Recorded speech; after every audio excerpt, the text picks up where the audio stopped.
How to contact Moneylion. Do you need to get in touch with the Moneylion? No problem. It's pretty easy to do it. They have got a few ways you can reach out, so let's run through them together. First things first, let's open Moneylion app. It is over here, tap on it. When it's loading, let's talk about the process or the method that you can use. First up, the quickest way to probably get help is by checking their help center. Just head over to the profile icon in bottom right corner over here, tap on it. Then scroll down and you can see a help section just above the settings. Simply tap on it.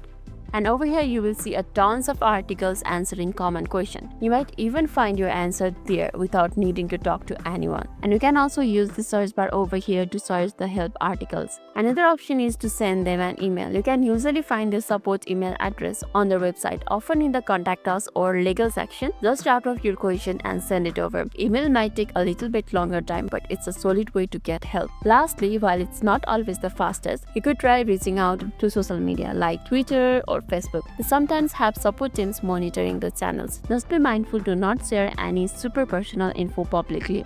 So yeah, these are the main ways to contact Moneylion: health center and email, and even social media if you are in a pinch. Pick whichever one works best for you and get your questions answered. Good luck for that. Lastly, if this video made your day a little bit easier, don't forget to like and subscribe for more amazing tips. Thanks for watching and see you in the next video.